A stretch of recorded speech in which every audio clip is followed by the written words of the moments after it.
오늘은 부활절입니다. 여러분이 다 아시겠습니다만은 이제 춘분이 지나서 첫 만월, 그러니까 보름이죠. 만월이 지난 주일날을 바로 이 부활절로 기념하고 있습니다. 그래서 전 세계적으로 아주 축제일이옵니다만은 우리는 이 원리적 관점에서 이 원리를 좀 우리가 조명해 볼 필요가 있다 생각이 되어집니다. 우선 우리나라가 20세기 초, 다시 말하면 19세기 말에서 20세기 초에 상당히 그 놀라운 그런 은사가 있었습니다. 그런 그 은사를 통해서 오늘 이 한국에 기독교가 뿌리를 내리게 되고 또 메시아이신 참부모님이 오시게 되는 그런 역사가 일어났었습니다. 따라서 이 나라는 바로 그 20세기 초만 하더라도 정말로 운동의 나라였습니다. 세계에 알려지지 않고 더구나 쇄국 정책에 의해서 좀 해외와 교류도 하지 않은 그런 상황 속에서 바로 이 부활절을 맞게 된다는 것입니다. 따라서 오늘 우리가 세고 있는 이 부활절에는 두 가지 큰 우리 교회에서는 의미를 가지고 있다고 이렇게 말씀을 드릴 수가 있습니다.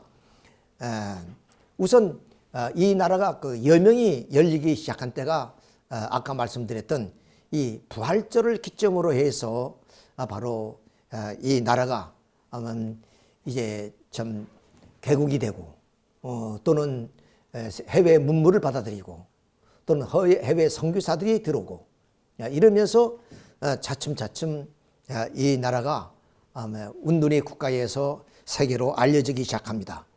그 19세기에서 20세기 초에 이 나라에 왔다 간 사람이 누구냐면 많은 사람이 있었지만은 그 노브레트 베보 신부입니다. 이분은 그 독일의 그런 그 수돈 그 베네딕트 순원 출신인데 20세기 초에 와서 물론 19세기 말도 그렇게 오셔서 우리의 좀 삶의 면면을 다 찍었어요. 그 동영상이 바로 그 베네딕트 수도원의 그 지하에 한 100년 되는 그 역사 속에서 고스란히 남아 있었습니다. 이것이 바로 KBS가 입수해 가지고 우리 국민들이 다 보게 되는데 아주 우리들이 좀 자세한 자화상이라고 말씀드릴까요? 자, 이런 그 노브레트 베보 신부의 모습입니다. 그리고 그때의 바로 이 서울의 모습은 이미 천주교가 바로 기독교가 들어오기 한 100년 전에 이미 좀 구교가 선교가 되기 시작했기 때문에 이 명동성당인 것 같아요. 자, 이렇게 그 높은 건물이 없이 당시의 그 모습을 우리가 볼 수가 있는 겁니다. 자, 이런 내용을 아주 생생하게 기록으로 남겨놨습니다. 그래서 우리가 참 운둔의 그런 조선 땅이 그 역사를 우리가 볼 수 있게 되었다 이런 말씀드립니다. 자, 이것은 우리 아마 종로가 될런지 하여튼 서울의 중심지. 그리고 이거는 아마 저 대동강 변의 어떤 그 좀 문 앞에 있는 모습이 아닌가. 이런 자세한 내용을 우리가 먹려면 여기에 보면 평양 대동문이라는 것을 내가 보게 되면 아마 이런 사진들이 이 평양에서 찍은 사진들이 아니냐. 이렇게 우리가 볼 수가 있습니다. 그리고 이거는 아마 그 서울의 사진이 아닌가. 요 인왕산이 있는 것 보면은 서울의 사진이고 이것은 어느 좀 이 성문 밖의 모습, 성문 안의 모습과 이제 좀 다르고 이거는 마포 나루터가 아닌가 이렇게 이제 우리가 추정을 해 볼 수가 있습니다. 아무튼 대동강을 거슬러 그 평양이나 한강을 거스른 서울이나 그 어디나 거의 비슷한 그런 운둔의 국가의 그런 자화상들을 우리가 이렇게 볼 수가 있습니다. 그리고 우리의 좀 조상들, 그 촌부들은 이렇게 좀 말도 타고, 그다음 갓도 쓰고, 그리고 좀 담뱃돌을 물고, 또는 이 아내자들은 이 바깥 출입할 때 이렇게 망태기 쓰고, 이게 남자들을 경계하는 그런 모습이겠죠. 예, 방아 찌는 그런 모습. 그리고 아마 마부인 것 같아요, 이분은. 그래서 또 이 독도를 그때는 뭐 이렇게 운반수단이 없으니까 지게에 짊어지고, 참 이런 걸 보면은 그때 당시에 사람들이 얼마나 이렇게 오밀조밀한 그런 손재주가 많았냐, 이런 것들을 우리가 볼 수가 있습니다. 이것이 우리 조상들의 그런 모습이고 우리의 자화상이었다, 이렇게 볼 수 있습니다. 이건 떡 맺히는 거죠. 그런 모습들이 지금도 이렇게 우리가 생생히 볼 수 있는 것은 이렇게 노베르트 베브 신부가 좀 영상을 찍어서 남겨뒀기 때문이다. 그래서 우리는 100년 전의 모습을 우리가 볼 수 있게 되었다, 이렇게 볼 수가 있습니다. 자, 그런데 아까 말씀드린 것처럼 이 시기에 아주 그 두 가지 큰 하나의 그 역사가 있었습니다. 그것이 뭐냐? 바로 1885년 바로 이 제물포항입니다. 그때 당시에 이제 그 서울을 중심으로 해서의 그런 해외 문물이 오갈 수 있는 것은 바로 그 제물포항이었어요. 그 제물포항으로부터 일본을 거쳐서 들어오는 언더우드와 아펜젤로 목사가 바로 이 세이루 마로를 타고 바로 이 제물포항으로 들어옵니다. 자, 이 제물포항에 들어올 때 하는 말이 뭐냐? 우리는 부활절 아침에 왔습니다.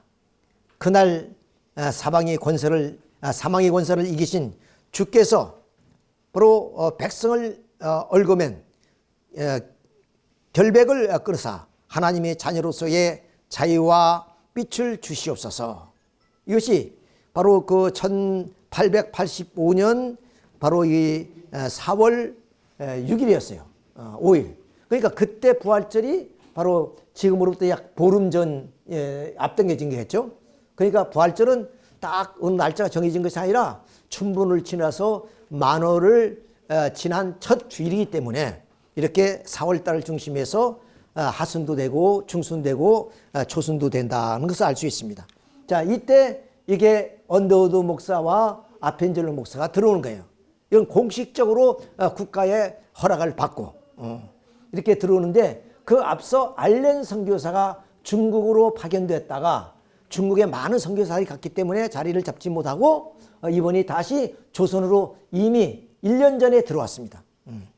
그래, 그런 상황 속에서 이 언더우드 선교사와 아펜젤로의 선교사의 그런 하나의 활동이 눈부시게 나타나기 시작하죠. 자, 그러니까 이 비록 어떤 그 문물은 아니지만, 그러나 이 서양을 중심으로 하는 기독교 문명이 바로 이분들을 통해서 동양으로 좀 이제 이전되어 나가는 하나의 과정입니다. 물론 이분들이 와서 뭐 의료시설이라든가 또는 학교를 많이 개설해서 그 문명을 대체하고 우리 국민들에게 그야말로 세상을 알리는 그런 역할을 정말로 많이 했습니다. 자, 그런 입장에서의 이 부활절의 의미가 우리에게 대단히 큰 의미를 가지고 있다, 이런 걸 보는 거예요. 그러니까 다시 말하면 한마디로 이 부활절을 통해서 오늘 이 날을 운둔해서 깨우친 그런 날이다, 그런 의미로 우리가 받아들입니다. 물론 우리가 2000년 전으로 올라가서 예수님이 죽음에 좀 승리하신 그 부활을 우리가 기억해 볼 수가 있지만은, 그건 그 역사 속에서의 그 예루살렘을 중심으로 일어난 하나의 사건이라면, 그 2000년 역사를 통해서 운둔의 이 조선을 깨우치는데 출발점이 바로 이 부활절이었다, 1885년에. 자, 이렇게 이제 볼 수가 있습니다. 그 다음 두 번째 가장 큰 놀라운 그 축복이 뭐냐? 그것이 참마부님이 바로 부활절날 예수님을 만나는, 그리고 하나님의 뜻을 전수받는 그런 하나의 날입니다. 그것이 바로 이제 여기 보면 이것이 묘도산이죠. 이렇게 묘도산이 있는데, 이 묘도산에 가서 어린 청소년이 늘 기도를 하시는데 바로 부활절 날, 그러니까 1935년 4월 17일, 그날의 부활절이 17일이었습니다. 17일 날에 바로 예수님과 상봉하는 역사가 일어나게 됐다. 그래서 예수님으로부터 그런 하나님의 소명을 받습니다. 그것이 고통받는 인류 때문에 하나님이 너무나 슬퍼하고 계신지라 세상에서 하늘의 역사에 대한 사명을 맡아라 하는 아주 놀랍고도 큰 사명을 받게 됩니다. 이때부터 문선명 어린 소녀는 그야말로 심각하지 않을 수가 없는 겁니다. 물론 어린 나이지만은 이 어마어마한 인류 구원 섭리사에 바로 그런 사명을 맡았다는 것이 어찌 감당할 수나 있는 겁니까? 큰 어른도 감당할 수 없는 그런 내용을 이제 좀 청소년에 불과한 그 소년에게 이러한 좀 천명을 내리셨다. 이것을 받은 겁니다. 그러니까 아까는 아펜젤로나 언더우드 목사를 통해서 부활절에 한반도에 들어와 가지고 이 부흥의 불길을 돋구었다면은 이제 참 아버님은 이제 부활절을 통해서 재림 사상을 이 땅 위에 펴나가시기 시작했다 그 말입니다. 이런 두 놀라운 이 사건을 오늘 우리는 이 부활절을 맞이하면서 우리가 잊어서는 안 될 내용이다 하는 것을 먼저 말씀을 드리게 됩니다. 자, 그래서 오늘 그 말씀의 제목이 십자가 길과 부활소입니다 하는 주제로서 말씀을 드리도록 하겠습니다. 자, 예수님이 좀 십자가를 지고 가시게 돼요. 자, 어떻게 보면 그 예수님이 그 십자가 사건이란 것은 참 우리가 생각할 수 없는 그 얘기입니다. 다시 말하면 예수님이 십자가를 통해서 오늘 기독교 신학은 우리를 구원했다고 하지만 절대로 우리는 성서를 몇 면을 보게 되면 그렇지 않다는 겁니다. 어떻든 간에 유대민족의 반대 때문에 예수님이 십자가를 지시고 그 다음 이제 그들이 이제 매장 문화가 아니고 토굴에 안치하는 문화입니다. 그래서 본 그 사내들임의 이혼이었던 그런 그 좀 아리마다 요셉 이런 사람을 중심으로 해서 이 관청의 허가를 받아가지고 그냥 그거 그렇지 않으면 이거 죄인이니까 이 십자가 뒤에는 바로 시체들이 널려 있는 시체들이 버려지는 뭐 예를 들어서 이 범죄자가 십자가형을 받을 정도면 아주 극악무독한 그런 범죄자입니다. 그런 사람을 뭐냐면 편안히 안치시킬 수가 있겠습니까? 그냥 뭐냐면 던져버리는 거였죠. 예, 그럴 입장에서 좀 이렇게 아리마다 요셉 그리고 그 사내들임의 이원들이 힘을 모아서 허가를 받고 이렇게 좀 동굴에다 안치하는 장면입니다. 자, 그런데 이제 물론 제자들은 다 이제 도망가고 그 이튿날 이제 그 바로 막달라 마리아가 이제 좀 그 예수님의 죽음을 다시 확인하기 위해서 이렇게 동굴에 왔던 거예요. 근데 큰 이런 그 돌이 굴러지고 안에는 있어야 될 예수님이 시신이 없어요. 그런데 갑자기 예수님이 나타나십니다. 누가복음 24장 1절 내용입니다. 안식일 후 전날 새벽에 이 여자들이 그 준비한 향품을 가지고 무덤에 가서 돌이 무덤에 굴러 옮겨진 것을 보고 들어가니 주 예수의 시체가 보이지 아니하더라. 이로 인하여 근심할 때 문득 찬란한 옷을 입은 두 사람이 곁에 섰는지라 여자들이 두려워 얼굴을 땅에 대니 두 사람이 이르되 어찌하여 살아있는 자를 죽은 자 가운데서 찾느냐. 자, 이 사건이 예수님의 부활 사건입니다. 자, 예수님이 이게 살아있는데 너희들이 어떻게 해서 무덤에 죽은 사람을 찾는다고 야단이냐. 이렇게 살아있단 말이에요. 이렇게 부활 사건입니다. 이게 놀라운 얘기죠. 자, 이런 하나의 부활 사건이 이제는 좀 기독교의 부흥을 일으키는 그런 역사가 됩니다. 이미 말씀드렸지 언더우드 목사와 아펜젤로 목사가 제물방으로 들어간 것이 1885년 4월 5일이었죠. 그래서 이 기독교 부흥의 불길이 돋구어진 것처럼 이렇게 좀 이 기독교의 그런 하나의 그 섭리는 바로 이 부활에서부터 시작됐다. 그래서 기독교를 부활 종교다. 이렇게 얘기는 합니다. 자, 그러면 이 부활이란 것을 우리가 이성적으로 받아들이기는 어렵지 않아요. 어떻게 신이 죽었는데 죽은 사람이 다시 살아날 수 있느냐. 우리 신앙적으로는 우리가 그런 믿음을 가질 수는 있지만은, 자, 이런 의미에서 현대인들은 이것을 다시 한번 고찰해보지 않을 수가 없다는 겁니다. 즉, 이 부활이라는 사건이 실제 죽은 그 육신이 살아나는 사건이냐, 그 영적인 어떤 현상이냐, 이런 걸 우리가 여기서 말씀을 드리고자 합니다. 그래서 원리를 준해서 좀 참부모님이 선포한 그 위대한 원리를 통해서 우리는 이 성서의 사건을 우리가 조명해 보자는 데 있는 겁니다. 자, 그러면 하나님의 구원 섭리의 목적이 무엇이냐? 이걸 우리가 한번 좀 간단하게 설명을 해볼 필요가 있습니다. 다시 말하면 하나님이 이 우주 만상의 창조의 궁극적인 목적이 뭐냐? 자, 첫날은 뭐 해와 달이 빛이 나고 그다음 궁창이 갈라지고 뭐 이렇게 해서 5일 동안에 모든 만물 만상을 창조하시고 6일째 인간을 창조하셨다 그랬습니다. 그리고 그 인간은 하나님의 성상과 형상을 닮은 그런 남자와 여자를 창조하셨다고 기록하고 있습니다. 그러니까 하나님이 그 창조 역사의 가장 좀 핵심적이고 중심적인 것은 하나님의 형상대로 지음받은 인간이다, 이런 것을 우리가 알 수 있습니다. 그러면 그런 인간이 축복대로 생육하고 번식하여 만물을 주관해서 그야말로 사회를 이루고 하나의 세계를 이루어야 될 텐데 아담과 에바가 타락해버렸단 말이에요. 그래서 그 타락한 인간을 다시 구원하는 하나님의 섭리는 어디에? 거기에 우리 고린도전서의 말씀처럼 후 아담을 세우는 것이 하나님의 근본적인 구원 섭리의 목적이라는 얘기예요. 자, 그래서 이 아담 타락한 이후에 쭉 창세기를 통해서 섭리의 역사를 우리가 보게 되면 어떠냐? 마지막 이 창세기를 뛰어넘어서 바로 이 신명기 또는 그 출애굽기를 통해서 이 석판이라는 하나의 그 모세의 그런 하나님으로부터 받는 말씀이 나오게 됩니다. 자, 그럼 그런 말씀이 나올 때까지의 하나님이 좀 구원 섭리는 어떻게 하냐? 바로 아담과 가인 아벨로 나눠서 헌제를 하게 한다든가, 또 노아의 방주로서 홍수 심판을 한다든가, 또는 아브라함에게 빌그 양과 암소를 쪼개서 바치게 하는 헌제를 한다든가, 그런 기대 후에 모세가 석판을 받는 겁니다.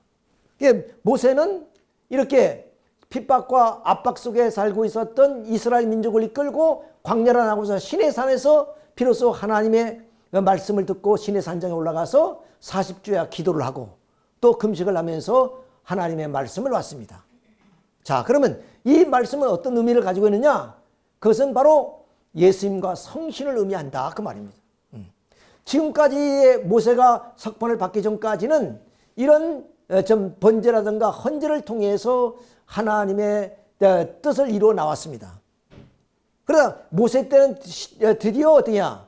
이런 말씀을 주셨는데 그 말씀이 그냥 우리가 생각하는 어떤 경전이 아니라 그 말씀 자체가 바로 예수님을 의미하는 것이다. 그래서 고린도전서 10장설에 반석은 곧 그리스도다, 이런 얘기합니다. 그래서 요한복음 1장에 태초에 말씀이 계시니라. 그리고 요한복음 1장 10절에 말씀이 육신이 되어 우리 가운데 거하시니 그 영광을 위해 하나님의 영광이더라 그랬습니다. 그러니까 예수님이 말씀의 실체로서 이 땅에 오신 분이다. 그것을 바로 이 모세가 석판을 통해서 장차 이 땅에 말씀이 실제로 예수님이 오실 것을 이렇게 약속해 주고 있다. 그러니까 이 석판은 예수님의 상징체다라고 해요. 상징체다.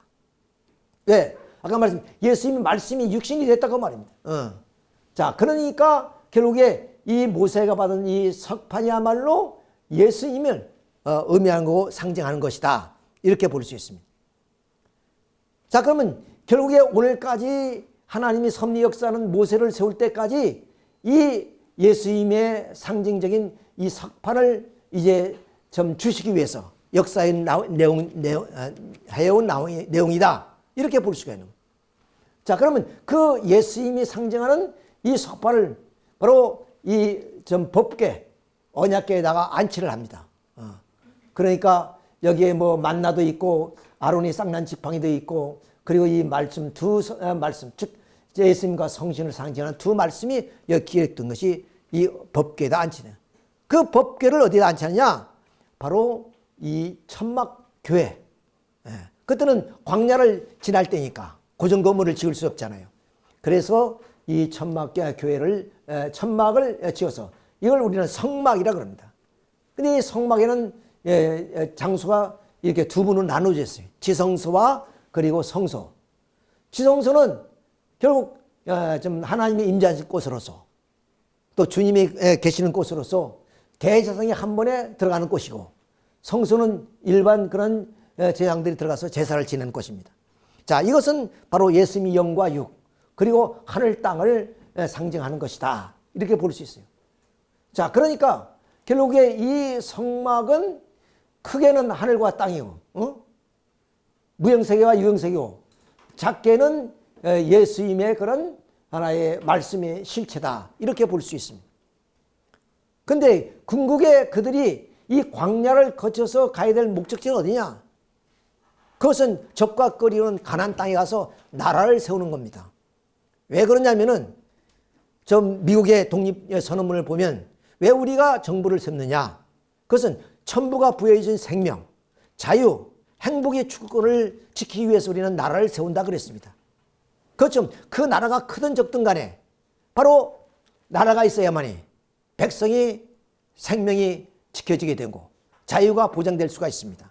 그것처럼 이 남이 땅 애굽에서 종살이 하던 그들이 모세의 영도를 받아서 이 긴 세월을 통해서 가나안 땅에 들어온 것은 결국 이스라엘 민족을 중심한 민족적 가나안 복귀를 이루기 위한 것이다. 그 민족이 가나안 땅에 들어가서 하나님께 경외하면서 그리고 하나님의 축복을 받고자 하는 것이다 그 말이에요. 그래서 모세의 그런 역사를 민족적 가나안 복귀 로정이다 이렇게 얘기를 합니다. 자, 그러면 이제 나라의 가나안 땅에 들어갔으면 뭘 해야 하느냐?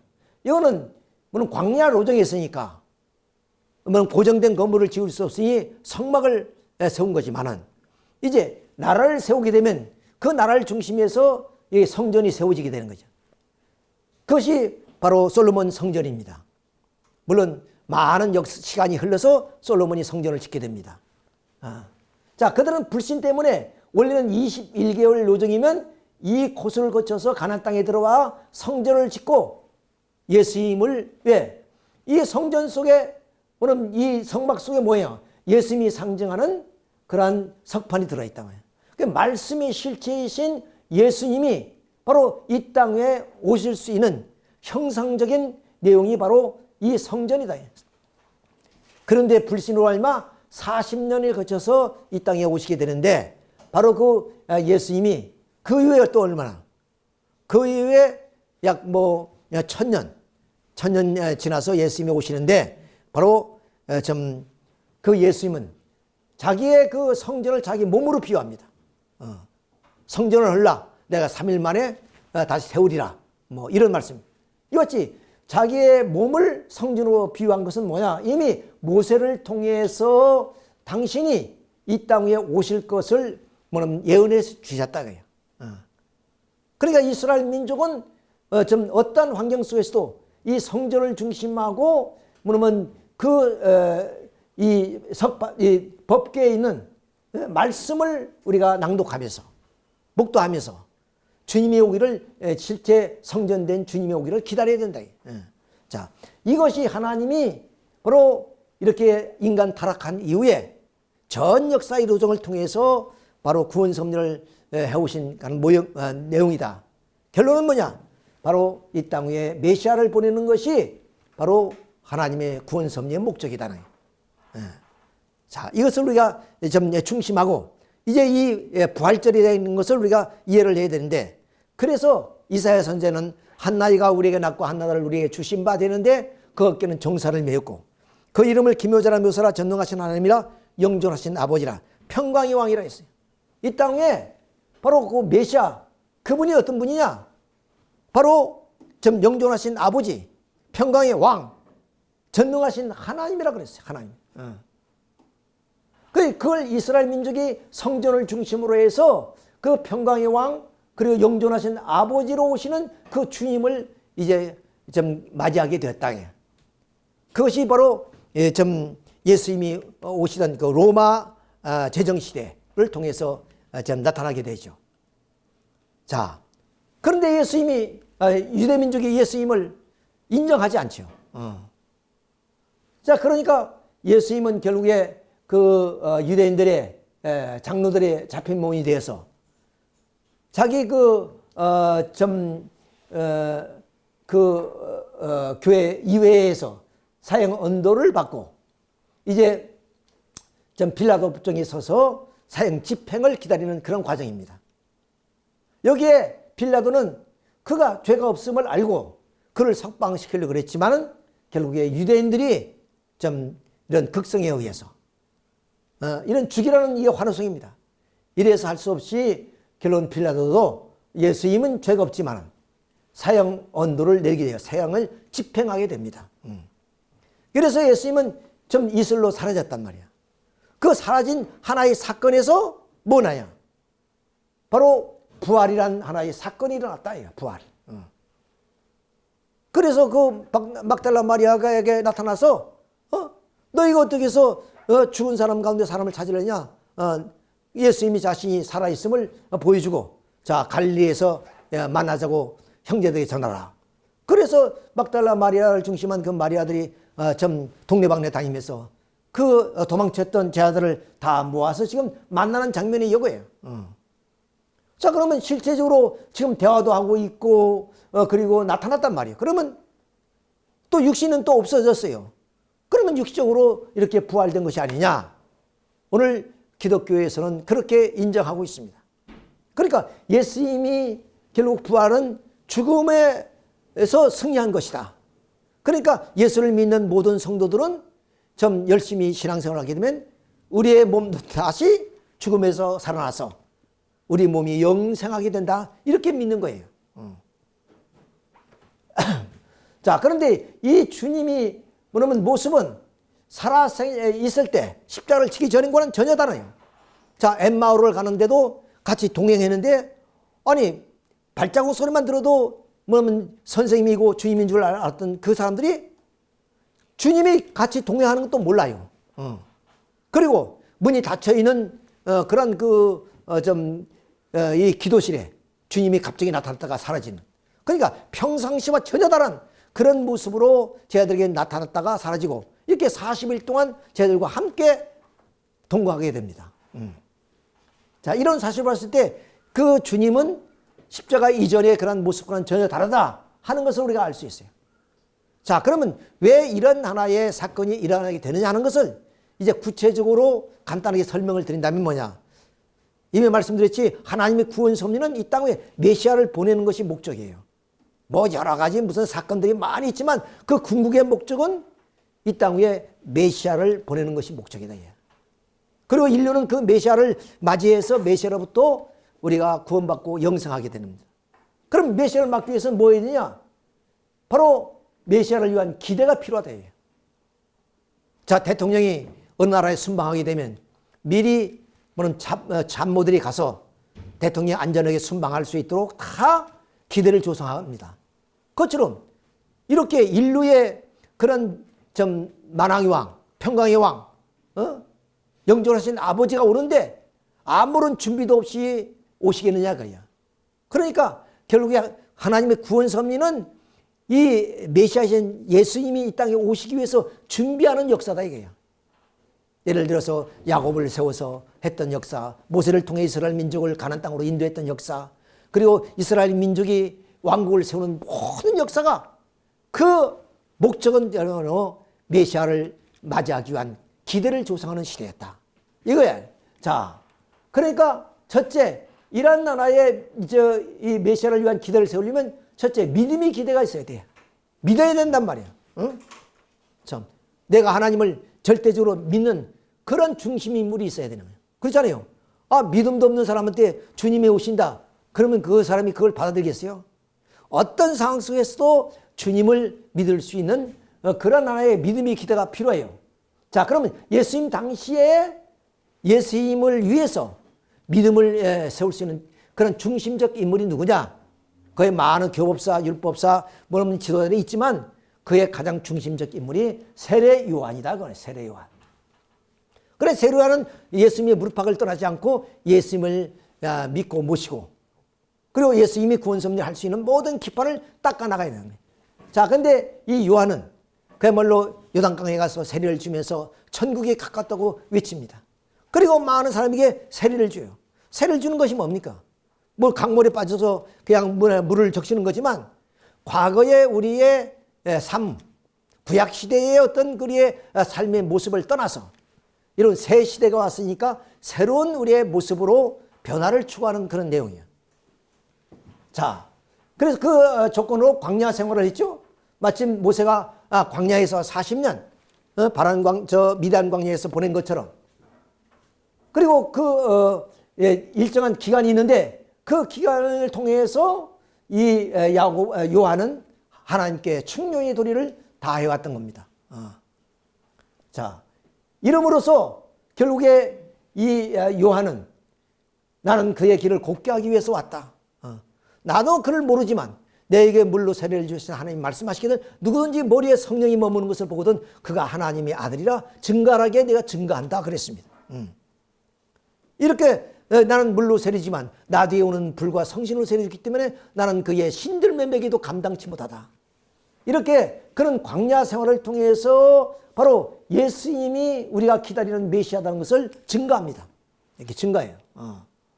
자, 이런 그 당시의 요한은 어떠냐? 그 사회적인 입장에서 봤을 때 하나님 섭리사적인 입장에 보더라도 비중이 있는 사람이었습니다.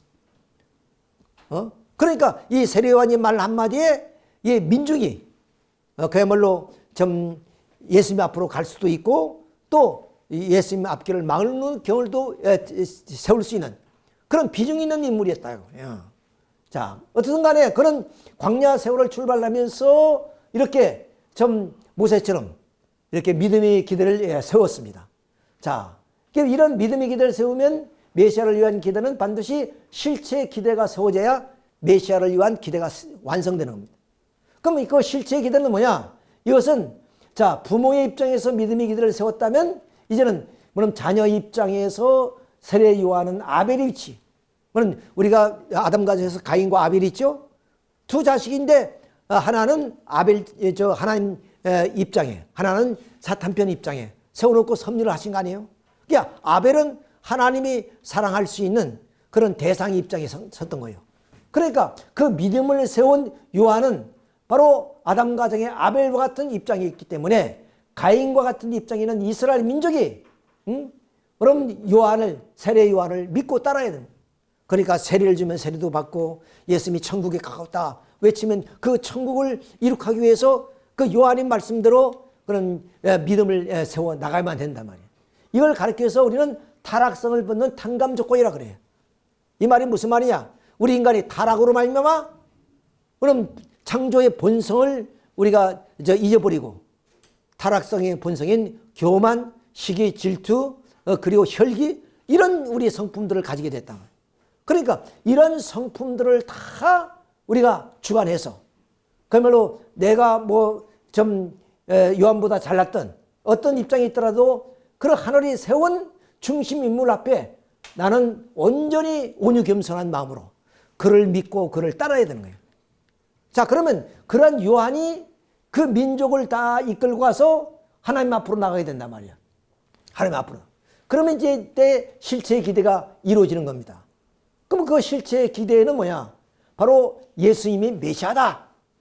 이걸 만민 앞에 선포되는 것이고 그 만민이 예수님을 메시아로 받아들이는 하나의 사건이란 말이야. 이렇게. 그러니까 예수님, 하나님을 믿었던 이 요한이 예수님을 구체적으로 믿고 그 요한은 결국에 예수님 무릎팍을 떠나지 않고 그를 모실 때 이스라엘 민족이 그 요한의 명성을 듣고 요한을 믿고 따르게 되면 요한은 예수님을 믿고 있기 때문에 예수님이 메시아가 되어지는 것이다 그 말이에요.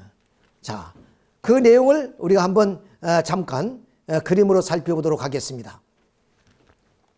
자, 아브라함을 중심한 그런 구약 섭리가 시작되는데 그 구약 섭리의 가장 그 종점이 뭐냐? 그것이 바로 세례 요한입니다. 그래서 마태복음 11장 13절에 하시는 말씀이 모든 선지자의 율법에 예언한 것은 요한까지라 그랬습니다. 그러니까 구약 섭리가 어디야? 이 요한까지가 구약 섭리입니다. 그러니까 요한에서부터 이제 예수님을 중심한 새로운 시대, 그것을 우리는 신약 시대라고 그러죠. 그러니까 이 요한은 과거의 모든 구약 섭리에 그런 어떤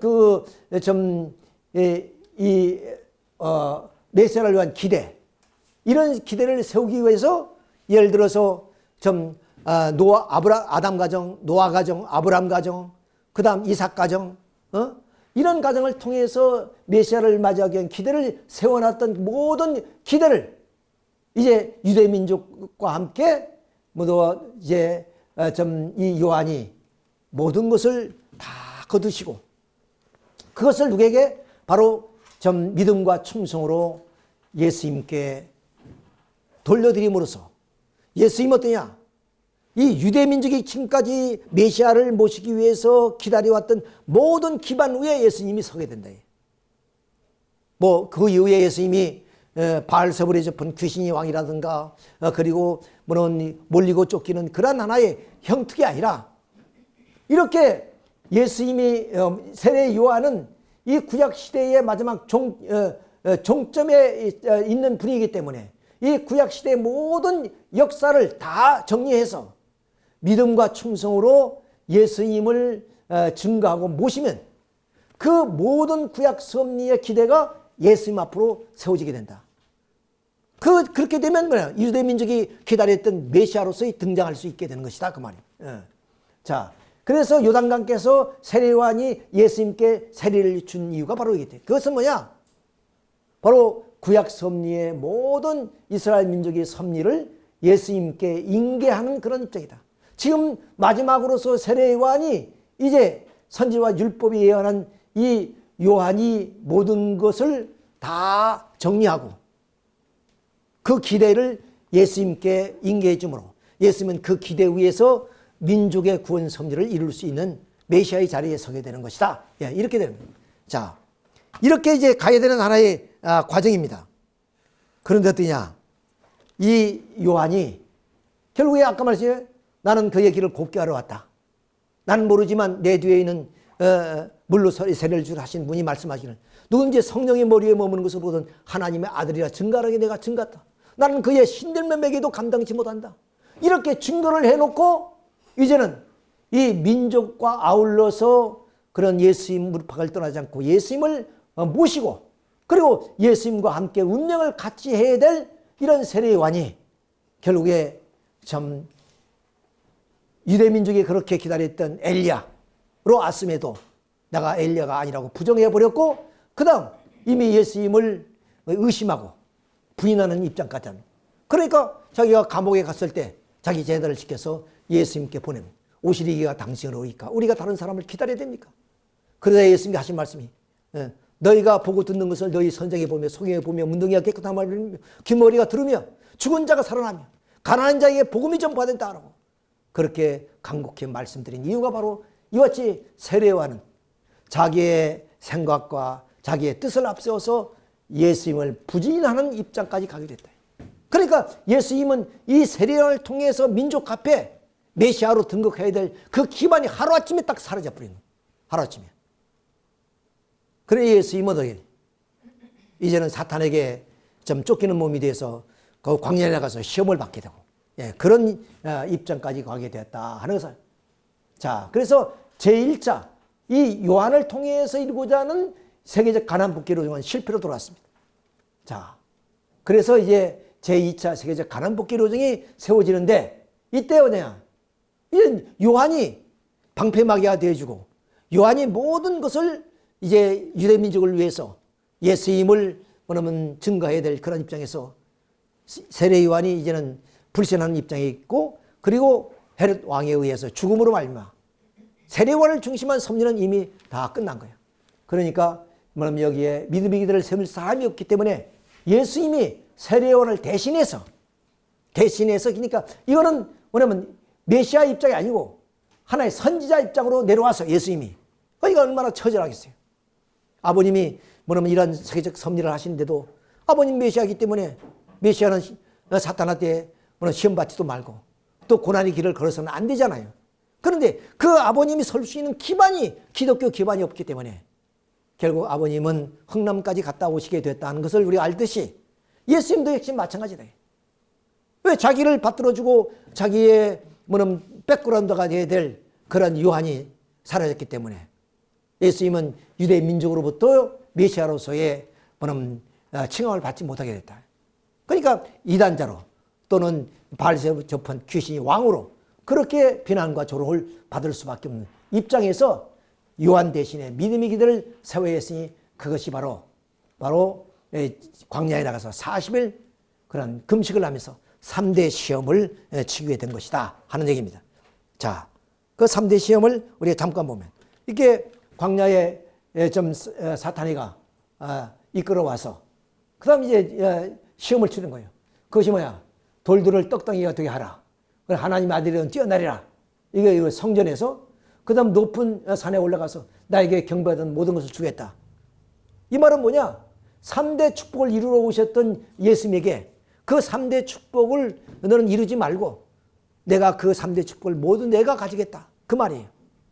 너는 지금 배고프지 않느냐?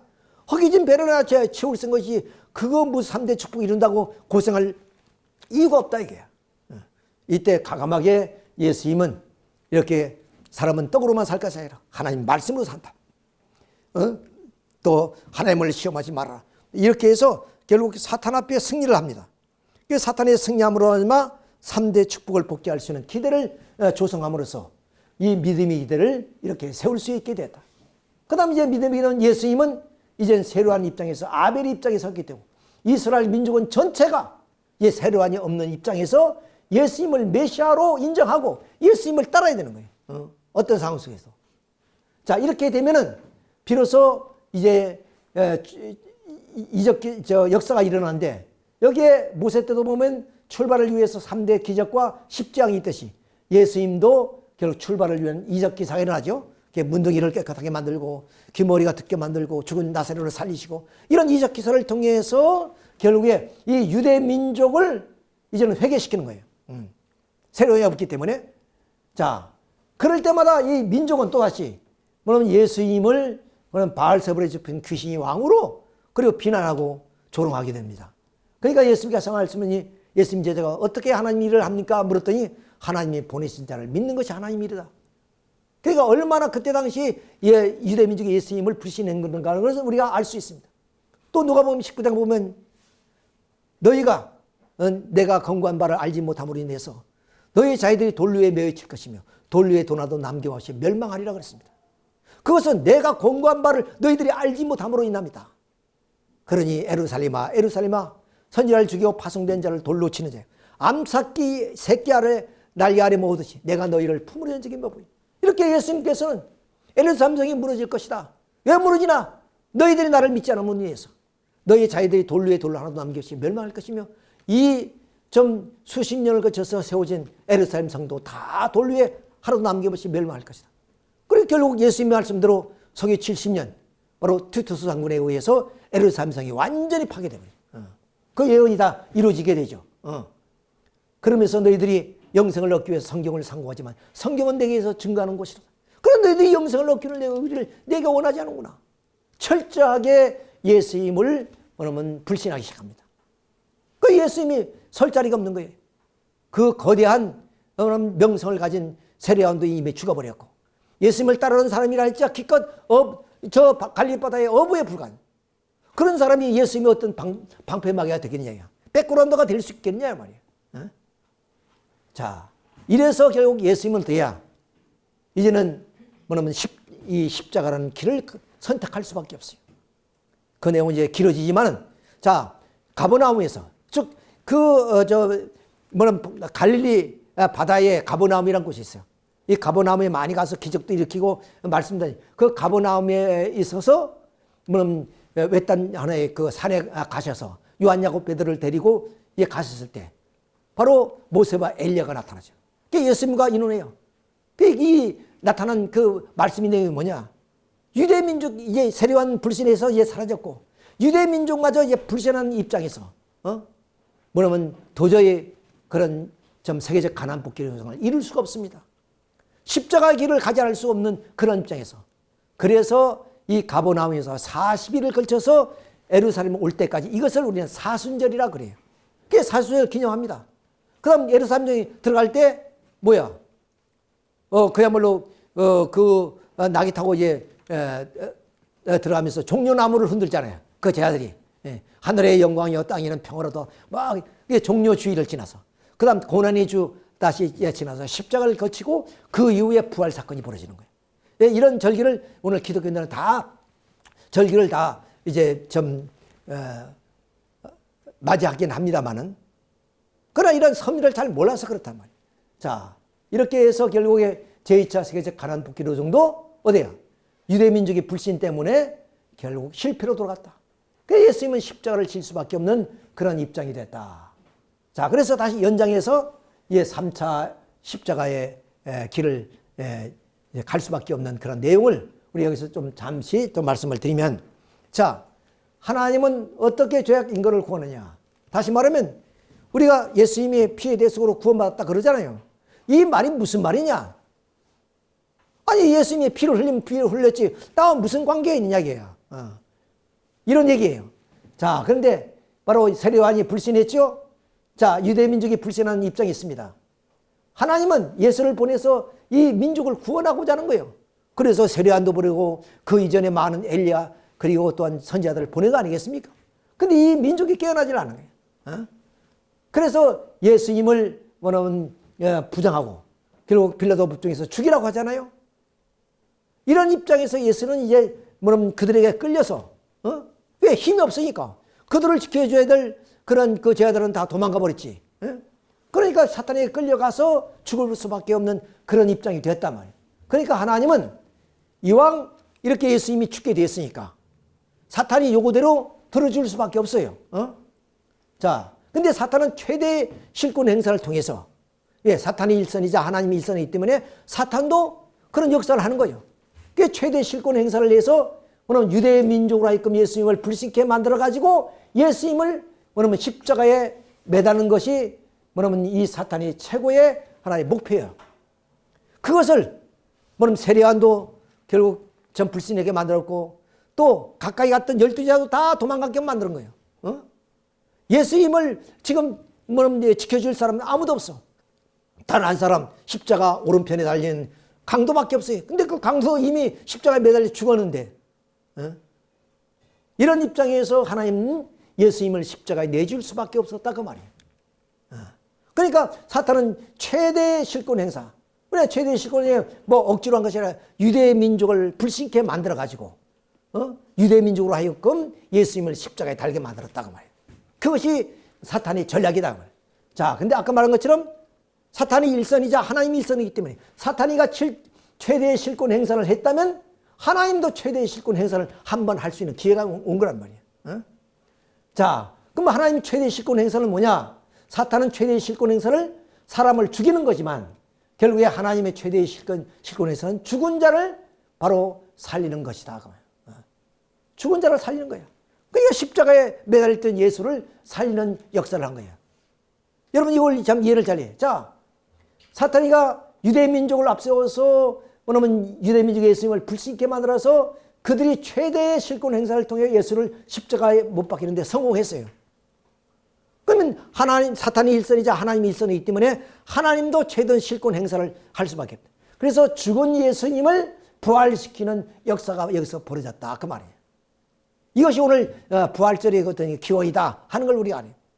이런 전후를 우리는 알지 못한 채 결국 예수님이 죽은 시체가 살아난 것으로 생각하고 있고 또 많은 성도들이 예수를 믿으면 그들도 죽음을 극복하고 승리한 그런 예수님을 따라서 몸이 다시 산다고 믿고 있는 것이 오늘 기독교의 신학이다. 부활 신학이다 하는 것을 우리가 알 수가 있습니다. 자, 이래서 부활된 그 예수님을 중심해서 이제 좀 사탄 편에 들어선 사람들을 회개시켜서 결국 예수님의 부활 역사를 통해서 하나님 앞으로 인도하게 되는 거예요. 이것이 구원서입니다. 자, 이것이 바로 우리 십자가의 구원서입니다. 그래서 제3처는 어떻게 냐? 죽었으니까 육적으로 가지 못하고 세계적 가난복귀 로정을 영적으로 갈 수밖에 없어요. 그래서 부활하신 예수님은 영적 세례요한 대신 입장에서 결국에 40일 부활 기간을 통해서 하나님 말씀을 중심해서 성령의 역사가 일어남으로 인해서 결국 기독교는 이렇게 좀 놀라운 하나의 역사를 가지게 됐다. 부흥의 운동이 벌어지게 됐다. 그 말입니다. 이렇게 된 것을 우리가 알게 됩니다. 자, 예수님은 영적 믿음의 기도를 어떻게 세우느냐? 바로 이렇게 세례요한 대신 그렇게 하나님의 말씀을 중심하고 부활 40일 기간을 통해서 믿음의 기도를 세웠기 때문에 이런 믿음의 기대 위에 이제 실제 기도를 세워야 돼요. 자, 믿음의 기도는 부모 입장에 세운다면 실제 기도는 자녀 입장에 세우는 것이기 때문에 부활하신 예수님은 지금 메시아가 아니에요. 메시아 세례요한이 없기 때문에 세례요한 같은 입장에서 예수님은 좀 영적인 아벨의 입장에 설 때 바로 성도들은 가인 입장에서 예수님과 타락성을 벗는 탕감 조건을 즉 절대적인 믿음과 순종을 통해서 예수님을 부활하신 예수님을 믿고 따르면 그때 어디야? 바로 출발을 위한 섭리는 모세가 성막의 기대를 세워서 결국에 가나안 땅에 들어간 것처럼 이제 부활하신 예수님도 성막과 법궤의 영적 실체로서 이 땅에 오셔서 영적 구원 섭리를 이룰 수 있게 되었다. 그 말입니다. 그래서 제자들에게도 기사이적의 그런 능력을 베푸셔. 그래서 전 마가의 다락방에서 성령의 역사가 일어난 이후에 그러면 베드로 같은 사람은 한 번 나가서 3,000명씩 회개시켜. 그리고 많은 사람들을 안전명예를 걷게 하고 문둥이를 깨끗게 하고 그런 하나의 좀 제자들의 기사 이적도 일어나는 이유가 바로 여기에 있다 하는 것을 알 수 있어요. 자, 이러므로 얼마 예수님은 이제 비로소 죽어서 부활된 저 영적 아벨의 입장에 서서 그 기독 성도들이 따름으로 말미암아 실체 기대가 이루어졌단 말이에요. 영적인 기대죠. 이미 육신은 죽었으니까 영적인 기대가 있기 때문에 영적 메시아가 된 거예요. 그러니까 오늘 예수님이 피에 대해서 우리를 구원받는다는 것은 뭐냐?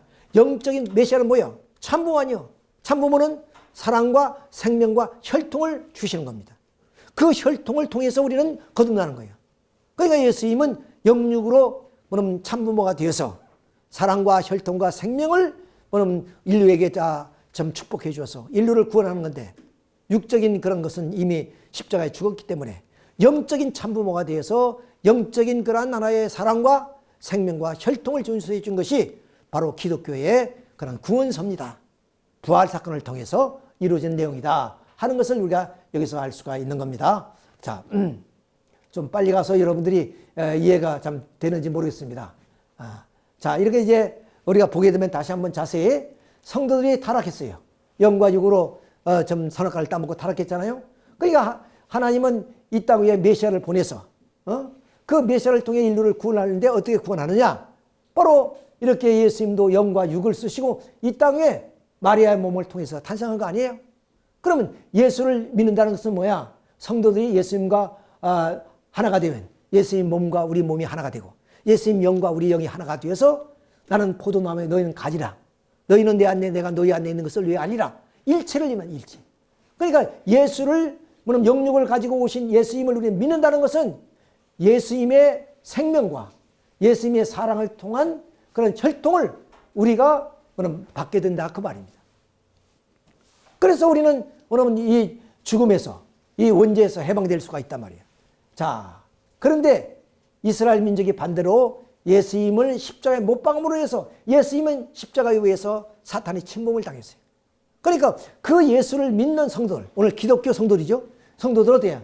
그들에게도 육신이 사탄이가 침범한 입장이 된 거예요. 그러니까 원죄가 그대로 남아져 있기 때문에 베드로의 저 데살로니가전서에 보면 쉬지 말고 기도하라 하신 말씀이 뭐예요? 육신을 통해서 원죄가 들어오기 때문에 그렇다. 그러니까 육적 구원이 이루어지지 않았다. 그러나 아까 말씀드렸지 사탄은 예수님을 최대의 실권을 행사해서 십자가에 못 박는데 성공했지만 하나님도 최대의 실권을 행사해서 죽은 예수님을 부활시키는 역사를 이룸으로 말미암아 예수님이 영적으로 살아났잖아요. 자, 영적 구원이 이루어졌다. 그래서 베드로전서 3장 10절에 육체로 죽임을 당하고 영으로 좀 살리심을 당했다. 이 말은 뭐냐?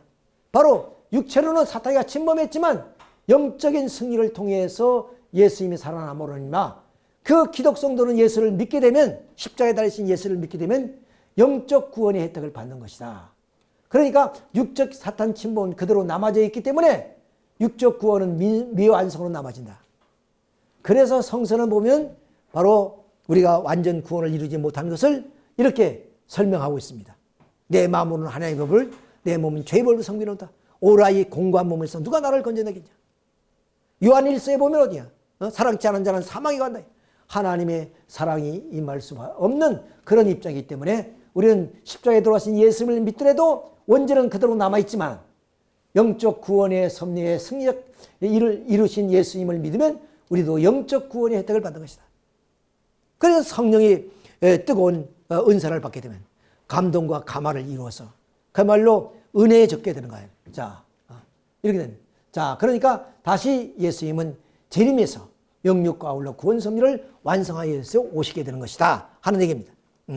자, 그러면 여기서 자세히 보면 예수님은 살아서 예수님과 성신이 그러면 좀 참부모가 되어서 하나가 되어야 되는데 예수님이 십자가에 돌아가셨기 때문에 결국에 영적인 참부모가 되어서 성도들을 거듭나게 했으니 그것이 오늘날 영적 구원인 기독교 구원관이다. 그 말입니다.